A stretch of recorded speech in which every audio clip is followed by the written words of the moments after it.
right, y'all. Welcome back to our coolest episode of the So Citizen podcast, if you ask me, because we've got a really cool person that, when you think of like being an influencer in Columbia, like she kind of checks all the boxes. She may not admit it, but she should. So today we've got Ashley Elsey, who is one of the co-directors for the Food and Wine Festival this year, which is one of the coolest events we have in town, I think. But we're going to pick your brain about that, and we want to know other things too about Columbia and how you feel about it. But before we jump in, like we always like to know, how'd you end up in Columbia? Were you born here, or is like you just got voluntold to show up? What happened? No, great question. And first, thank you so much for having me and the festival here. We are so excited. I came to Columbia to go to USC. I'm from Aiken originally. And when I was a student, I thought, I'm definitely leaving South Carolina. I think we all had that thought. Yeah. And yet here we are. Well, my game plan was always leave for 5 years, like get started my career, and then come back because I knew that with my family here, that when I was ready to start a family, that I would want to be here. Yeah. But after graduation, I applied for jobs, and it was a lot.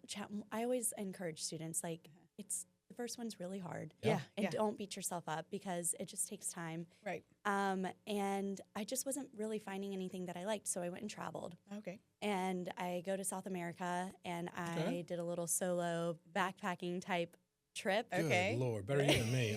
I could not do something. So even at 42 years old, I would not. I could travel to like across the country, but doing a backpacking, No, I think about the things I did then, and I'm like, now that you have a kid, you're like, but I like that. Yeah. You just gotta glad remember. I did it then. They'll be all right. I'm glad I did it then. So at that point, I was like, I can come back to Columbia and I can get an internship, or I can learn Spanish, or I can try to get my SOM license. Yeah. And I got this amazing internship with Flock and Rally. And I started realizing all of the cool things that were happening in Columbia. Yeah. And I started weighing this decision of, why should I leave when I could just ingrain myself in the community here and still get these experiences to travel and go out and actually save money to be able to do that? It's because the cost of living here compared to San Diego is, So I'm glad I made the decision to stay. Good. I've been here ever since, and no regrets. So now you're like the debutante of Columbia. Like I swear, every time I see something, like you're there. So like, what is it about being in like the heartbeat of Columbia? Like you're an ambassador for our not the chamber, but Experience Columbia. Experience Columbia. So our tourism bureau. You're kind of a little bit everywhere. So like, what does that for you? Like, what's the drive? I don't know. I that's a funny question because I feel like that is what makes me happy and excited. It just feels natural. I love being involved. I've always been a very social person, but I never saw myself as an influencer or anything like that. I like getting involved with events and organizations and community, and I love supporting local business. For sure. And I love eating out and food and beverage. And so when all of those things kind of come together, I think also the power of social media, it was when I was in college is when I feel like things were really starting to pick up. And I started realizing that just as simple as sharing something and tagging a business actually makes such a big difference. So why not, if I'm already taking pictures of the stuff that I'm doing, just give people a tag and tell them how much you love what you're doing. So, it's worked out. So let's transition. Are you going to ask questions today? It's going to be me. I was going to, but you're you just go kind ahead. of going You go all ahead. over the Well, place. I'm just didn't know if you're ready. You please. Well, I was going to ask, tell us a little bit about the food and wine here, because I don't know if it's your experience, but I feel like when people start talking about food and wine, they automatically think of Charleston, and they think of the big events that are there. But I mean, our food and wine, I think can rival that one. Absolutely. Right? Yes. So let's talk about it. Yeah. So Columbia Food and Wine Festival, we're in our 9th year. That's hard to believe. Yeah, Crazy. No doubt. Yeah. And to be honest, I think that like Columbia's food scene in general was just really seen as a hidden gem. But now it's kind of being discovered. We're getting James Beard awards and nominations, and we're getting national recognition. Soda City being the #1 farmers market in the country, and City Limits Barbecue was just Southern Living's like top barbecue. Yeah. I mean, it's just it's happening from all these different angles. And so I like to think that Columbia Food and Wine Festival is the chance for people to discover the South's best kept culinary secret, because we're just quietly thriving over here. And yes, Charleston is fabulous and amazing, and I love it, and that's, good for them. Yes. But Columbia's really got something going on. I think so too. Yeah. And so we hope that the festival is a way for people to who are local and who are visiting from all over the Southeast to experience Columbia's food scene and say, oh, wow, I had no idea that they were doing X, Y, and Z and all of these cool things. So we try to build, the festival has grown significantly over the last 9 years, but it's also not grown too fast or too much, because we always wanted it to reflect what's happening in our culinary scene. And we want it to just mirror what our chefs and our restaurant partners want. So we have 13 events over 5 days. Okay. Yeah, I think some people have the misconception that it's one day. Yes. Because there is a big event. So it's almost like it's not, but it's almost like restaurant week, but like in person, like going to like do events instead of that? Yes. Really bad analogy, sorry. No. Yes and no, because the big difference in Restaurant Week is also a great chance to get out and try new restaurants, because everyone is doing different specials and you get discounts and like go out and visit, try something new. The big difference with the festival is that every event has some type of collaboration. Okay. So you're not just going to eat at Hampton Street Vineyard and having their normal amazing meal. Right. Yeah. Chef Wes is bringing in for this year, he's bringing in a friend, Kevin Minnick from Chicago, and they are going to be doing a 4-course meal that is inspired by 4 pieces of art within the Museum of Art in celebration of their 75th anniversary and the reopening of the collections. That's cool. So it's like taking it to the next level and that extra creativity, and it's really a once-in-a-lifetime experience because of that. And so every single event is that, and all of our different events have kind of different themes or different price points, different styles, so that people can find what speaks to them and come out and experience it. I'm glad you mentioned that too, because I also hear sometimes people think, oh, food and wine is going to be really expensive, or if I'm not a foodie or a wine connoisseur, I'm going to be lost. There's not going to be anything for me. So I'm glad that you mentioned there. I think there really is something for everybody. Yeah. No, I'm really glad you said that, because we have been very intentional at Columbia Food and Wine Festival to always remain accessible. And so our lowest event ticket this year is $55. And that's at Bunaroo, which that's going to be such a fun event. It's a gourmet take on the humble bun. So all things bun related, like bao buns, lobster rolls, your classic slider, so on and so forth, at Finley Park, and it's dog friendly. Sign me up. Yeah. That sounds great. great. You can't bring your dog. No, my dog doesn't play well with others, but I'll be there. I'll get him a bun to go. For sure. Yeah. Give him a waffle. Oh, he loves waffles. Yeah. Yes. That's another podcast. So did you get any, like, not say, but like, did you get to like have a vote in like some of the food concoctions and like putting things together, or you just let the chefs go at it, or did y'all put a theme together? Yeah, that's a great question. So I don't have any say in the menus, but when it comes to the lineup of events, that was a group effort from our full planning team, which is made up of around 10 or so people, along with our strategic growth committee, which is made up of chefs and tourism professionals, so on and so forth. So it's a big collaboration, but I definitely pitched a few. Okay. Yeah. Like, I love the Columbia Museum of Art, so when I found out that it was celebrating its 75th anniversary, I was like, okay, we have to do something around this. And it was just a natural fit with Hampton Street Vineyard to do that. It's called The Collection Served. Yeah, Wes is an awesome chef. Yeah, So I can't check imagine. that out. Yeah. So are a lot of these, like the Hampton Street one, for example, are those already kind of sold out, or the tickets on sale now? I'm actually haven't followed this yet. No, that one is not sold out yet, but it's getting close. Sure. There are a couple of others. So Smoke on the Water, which is showcasing Chef Robbie Robinson from City Limits Barbecue. That one is almost sold out. It's very, very close. We are also bringing in Rodney Scott Nice. and Chef Myron Mixon. So some big names in barbecue. That's going to be really special. Out on Putnam's Harbor. Have you heard of this venue? It's brand new. It's right on the lake. Oh. Yeah, it's going to be beautiful. I have not heard of it. Where have you been? Where have you been? I don't know. I don't know. Apparently, we don't know this Look, stuff. guys, we're learning about Columbia too. That's the beauty of this That's podcast. the goal. That's the goal. That's the goal. What of side Food of and the Wine. lake is it on? Not That's a great sure. question. Okay. It's definitely not Prosperity. Okay. It's got to be All like right. Lexington. It's got to be close. I would think so. Yeah, I We'll think find so. out. We'll Oh, find out. I'm so excited to learn I've seen about this. photos, but So I'm will not- this be the first event in that venue? I'm not sure that it'll be the first event, but it'll definitely be the largest Okay. first event. So this is like a big Great. footprint. I was just thinking it was all kind of be downtown, but no, we're spreading out a couple We're miles. Oh, absolutely. Yeah. We always, because we want to represent the entire region. Sure. Right. And we have this big, beautiful, our food scene, like I said, we want to support businesses Yeah. from all around. So we are very intentional about spreading that footprint and Yeah. having things in Lexington, West Columbia, so on and so forth. And we're trying to showcase, new spaces. So we Yeah. have Finley Park this year. Oh, Finley Park is just a dream. I'm just so proud of that little I'm project. It's not a little so- project. I'm just A little. they've done a great job with it. I'm so Mhm. stoked. Yeah. Yeah. Good. Yeah.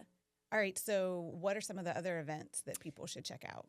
Gosh, there's so many. Okay. We won't make you We'll name put them all in of the show notes. No, I mean, I could honestly talk about each one. Yeah. The cheese rave. Oh, I did hear about the cheese rave. Now we're talking. Okay. Yes. We know about the cheese rate. I can Yeah. do this. So this is another one that we wanted to try something a little bit new, and this Okay. is going to be our later night event. So it's Yeah. from 9 to midnight, Okay. like true rave Yes. fashion. Yeah, yeah. And it is at an undisclosed location in also true rave fashion. Yeah. So once you buy your ticket, ticket holders will be the first to know. And it's going to be, 6 DJs And and cheese. lots lot of of different cheese. cheese-related foods. Mhm. So there will be fun cheeses to try, Yeah. like where I'm working with Clemson Blue. So there will be some kind of South Carolina cheeses. And then there'll also be like cheese-related foods. So think like a grilled cheese bite or cheese fry or Philly cheesesteak, Will there be anything for the non-dairy eaters? I wouldn't buy a ticket to that. I then, know, but I Mary got Lane. invited. A bunch of my friends are going, and I don't want to be left out. But I don't do dairy. We always try to make sure that there is I'll just eat before I something. rave. You have Yeah. crackers. That Definitely there- Okay. crackers. We always try to make sure that there's something to accommodate Uh-huh. various like dietary Yeah. Right. needs. Well, I And appreciate that. we also So do our try to listeners.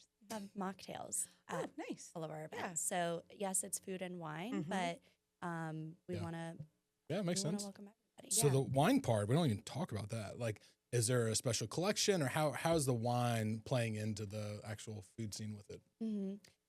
So every event it's different. Yep. And there are certain events where we work with Mike the Wine Guy. Mhm. He is our go-to. Yeah, yeah. guy. I'm sure. He's the best. Mhm. And if a chef is like, I've already talked about the collection serve. So let's talk about our kickoff dinner. Okay.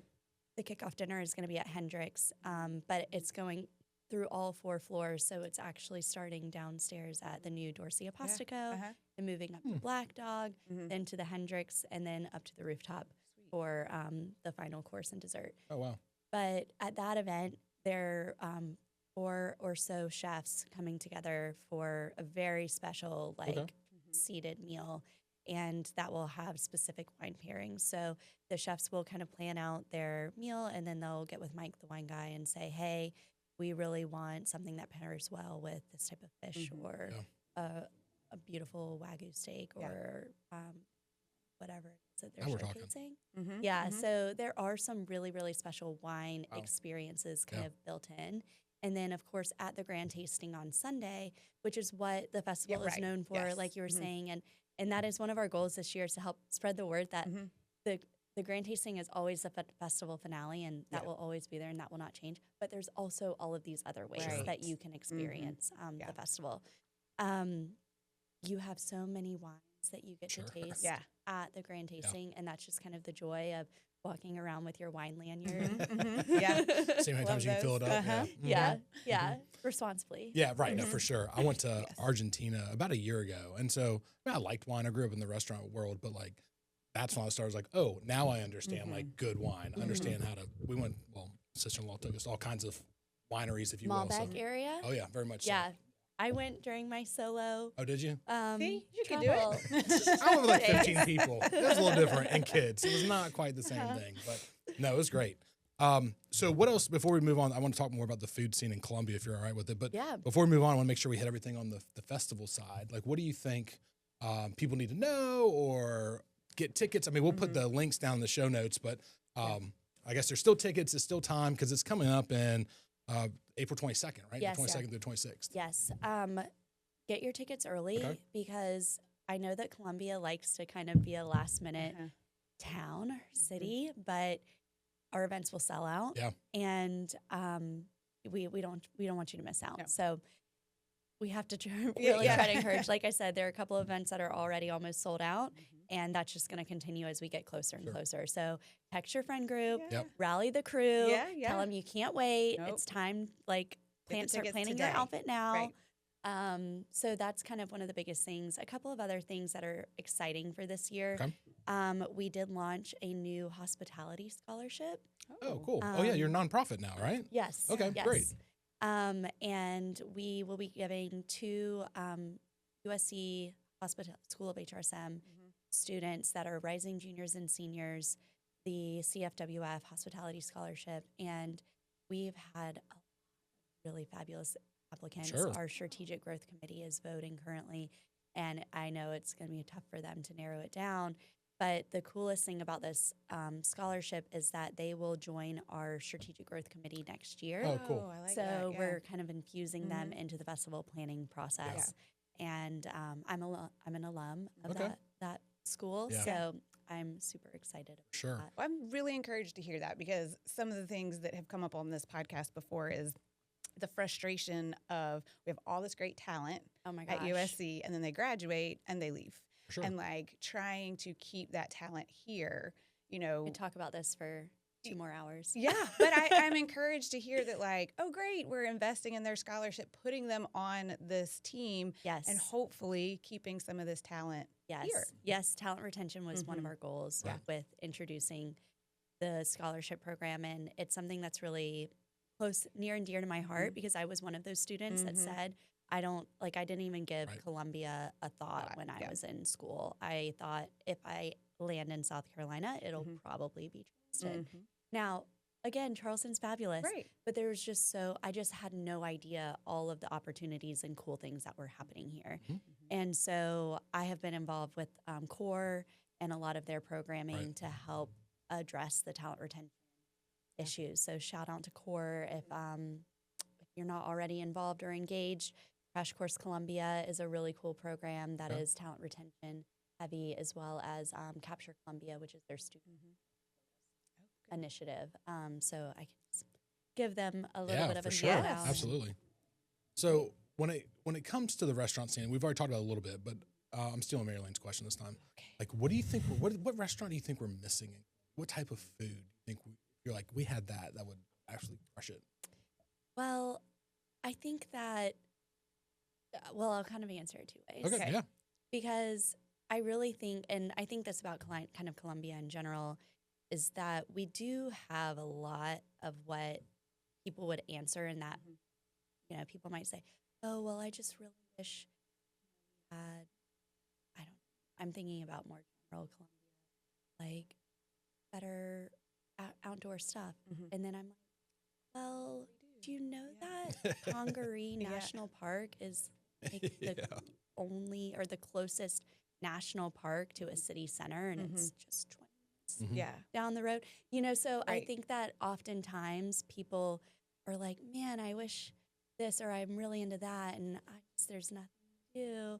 And I'm like, well, there is. Actually, I think that it's hard because it's very easy for people to get kind of in your routine and just go to the same places. Yeah, absolutely. And so stepping outside of that box and just exploring something new, like, we have the Hollow, which is such a cool concept. Yep. And I might have said if we had what do they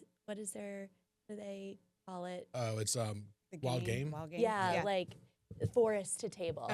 Right. Oh, we're missing a forest to table restaurant. Well, we have it now, you know? Yeah. So I think that there's a lot of things that we have, like amazing international food corridors and just like hole in the wall places. But I can say I feel like we might be missing a little neighborhood American brasserie. Might be a little vote here, our self-voting. So where would one go with that? Where would you put that? What would it look like? When's it opening? So personal plug. Yeah, do it. I want to hear about it. Melrose Market. Yeah. We are very excited. My husband's opening a new restaurant right on Gervais where the Cricket Newman building used to be, kind of next to New York Butcher Shop. And it's about a mile from our house. So we are really excited. He was looking at a bunch of different concepts in a bunch of different locations. Right. And when this space became available, it was just like felt like the right concept, the right space, the right time. Sure. So it'll be a full service restaurant and bar, lunch and dinner. Oh, cool. Okay. And he was kind of thinking about not doing dinner at first just because of staffing reasons and all of that. But the neighborhood was like, please, yes, we want dinner. There's nowhere to, in the Melrose Heights on that side, obviously Forest Hills, some of Heathwood, like there's nowhere to walk to. Like some people in Old Shandon, they can get to Vine Street if they want to. It's close enough. But yeah, I mean, with me having a house literally about one block up, I would have loved to have this place when I lived there. It would have been fantastic. Yeah, so we're very excited. Yeah. Think like maybe Dean Martin and Frank Sinatra is playing over the speakers. You can get like classic American foods, but we want that kind of old world, like neighborhood vibe. Yeah. Black and white awning. Yeah, I saw it's already go up. Yeah, looks good. Nice. We'll have a nice patio area.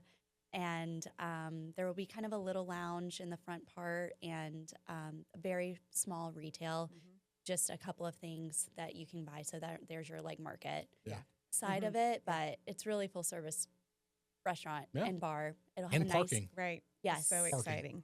Yes, a beautiful like curved bar. I can't wait to see Might have had a little say in how it's designed, I would assume, right? Yeah, just a little bit. Just a little bit. Yeah, we want to see it. So when y'all get close to it, we'd love to come check it out. Take a field trip. We've got so many field trips planned. Apparently we had the fifth generation from Villa Tronco on here. I've been here for 20-something years. I've never eaten there, so now I have to play ping pong against him, which I've been practicing in my backyard against my 11-year-old. Good. Crushing her. Yes, she can't even stand a chance. He's going to kill me. But I think trip is great. If I beat him, he's going to get free food. Person to practice with. So now shifting gears a little bit, I know you said maternity leave a little while ago. So like you've got a child, you're raising a kid in Columbia. Like I think like you were saying earlier, you get stuck in a rut. Parents don't think there's things to do. You ask them like, give me the top 10 things to do. And it's always the zoo, adventure. But like, what would be some creative stuff you as a parent now in Columbia could tell other parents? Like, this is what's cool about living here as a parent. Yeah. Well, I'm so excited to raise Bates, my son, in Columbia. I think it's been like this past year has been like the coolest experience. And I just love him so much. But I'm trying to think of some like off the wall things. Honestly, I take him out to eat a fair amount and we end up at Gourmet Shop for most like coffee dates and because they have these cutie little booster seats. And so I think that has been Waits' favorite restaurant. Maryland's Mine too. Just there yesterday. Yeah. So just like taking him out and having him experience like eating out has been so much fun. We've done I feel like a lot of people don't know about this, but the fire there's a fire museum on Laurel Street. Oh, yeah, next to the big firehouse. Yeah. I've never been in it, but okay. But that's a really cool kind of experience, and they'll give you like a little hat for your kids. Field trip. Yeah. Just anywhere that we can get him out and be outside. I mean, obviously, we've been doing a lot of parks. Right. And luckily, Mays Park. I was about to say. Yeah. They've done a good job with that one. Yeah. I think Columbia has done a really good job with their parks. I mean, if you are looking to be outside with little ones, you really have a lot of opportunities for that. Absolutely. And that's what they want to do. Yeah, that's what they want to do. Absolutely. So right now, we're still in that stage where he's not like running around yet. Yeah. So we can hold on to that. Yeah. Keep tripping him as long as That's you can. right. You know, we can do stroller tours at Yeah. the Columbia Museum of Art, which that's another cool thing that they offer, and it's free for members. But I don't know if I didn't even know this until a couple of months ago, but the museum has this crosshatch space where they have all of these like interactive things that kids can do. So there's like mosaic tiles that are magnetic, and there's this like life-size yarn thing that you can, there's little things where they can draw. They have like easels.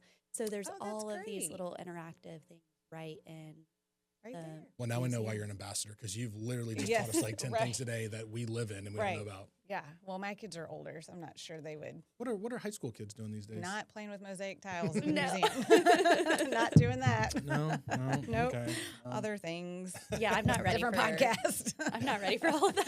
My oldest is going to start high school next year. I'm not ready for that. Yeah. Oh my at all. gosh. Ready or not, here it Goes comes, by guys. so fast. Yeah. But I will say Columbia's been great to raise kids in. Like, Right. safety wise, like I'm not trying to get in all that, but like I've just never felt like Yeah. my kid shouldn't be somewhere, or Trinum Plaza, places like that. Yeah. I don't let her go off too far, but it's Right. still I don't have to always be looking over my shoulder. I feel like as a parent, so Right. it's always been nice. Well, I feel like I'm really excited because when we talked about this a couple of years ago, Chad and I, because he's from Charleston area, his family down there, we were like, this might be the time that if we were ever going to move, we need to do it now because we may build a house. And if we're going to build a house, we're not Right. going to Right. move. Yeah. You know, and kids and all that kind of stuff. And I was like, well, if we stay here, we have this unique opportunity to live very close to downtown or in downtown, basically, but still be in a neighborhood. Right. Yep. I feel like that's so unique. I mean, if we were in another area, we'd probably be driving like At least, Yeah. 20 plus minutes Right. to get to more of a downtown district, and we can golf cart. Yeah. Like, Yeah. that's amazing. I know, it's such a little treasure. I think we've talked about it before, but that's one of the things that I think makes Columbia just so unique is that you're in a city, but it lives more like a town. But you get all the amenities of a city. Yes. But it's a great place to raise a family. The cost of living is very affordable compared to other major cities. Yeah. But you still get the neighborhood feel. It doesn't feel like you're living in you know, a concrete jungle. Yeah. Absolutely. So we like to ask everybody. So outside of, well, I mean, you can do food and beverage if you want, but if you had like a magic wand and money wasn't an issue, but you could put anything in Columbia, what would you put here? Like anything at all. We've had some people say like a professional soccer stadium. It could be food and beverage related, or it could be anything. Just water park. somebody said water park. Yes. I do have one idea. Okay, let's go for it. And I would love to do this one day, but I don't know. Well, we're going to manifest it today. Well, we're trying to do a bubble bar, so I want not a really, but we might. fancy bubble bar. Oh. Wait, what's a bubble bar? Well, I want there to be like lots of different kinds of champagnes and prosecco's and cavas, but I want like really pretty bubbles like everywhere. yeah. I love this. Okay. They kind of have one in Vegas. I think we keep talking about we get enough people to like figure this out. Yeah. Yeah.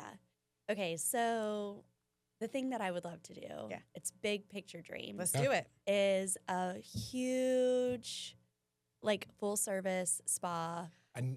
No joke. I knew you were going to say that because I've been wanting the same thing. Yes. What's the closest? The Ritz in Charlotte? Well, no, bigger. I'm thinking like the Grove Park Oh, okay. spa, where it's like a full 31,000 square feet. Right. I believe theirs is 30, so that's why I want Ours ours to be bigger. 31. Where you get like the steam room and the sauna. And all the different pools. Yes, the multiple pools and the outdoor. And I want it to be on the river. Yes. I already have a brand, actually. Great. I already have a brand. What are you waiting on? Yeah, let's go. go. Let's I just do need it. a couple million Yeah, investment. yeah. Well, We'll figure that many out. of our listeners. We got some people. We Right. all know some people. Maybe the bubble bar could be part of Yes. the spa. Yes. Okay, now Yes. we're in. Now Great. we're in. But Okay. I think we have a huge opportunity Yeah. here For sure. because we have land that is like close to downtown, and because there's not a lot of like spas of that size Oh, yeah. that are in a downtown area, and not a lot that are on or close to water. So I think that there's a big opportunity, and we have we are the capital. You know, we can bring in conventions. You know, there could be kind of more of that resort hotel convention side of now things. the opposite of we're 2 hours from everything. Now they're 2 hours from us. So everybody. I just got back from Vegas and I was at the Fontainebleau spa with my wife, and I was like, we need to do this once a month. Just to get away, and I was like, where would we go? There's nowhere within driving distance of here. I know. Maybe we're manifesting it today. It's going to happen. I can't wait.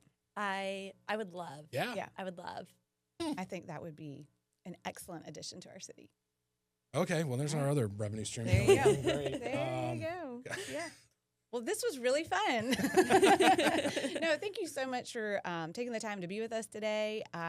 Really looking forward to the Food and Wine Festival and the new spa. Do you have a name for it? Yes, Melrose Market. No, sorry, the spa. The spa. I do, but I don't think I'm ready to share. Okay. Dang, all right. She's far down this rabbit trail. Yes, I'm real excited about it.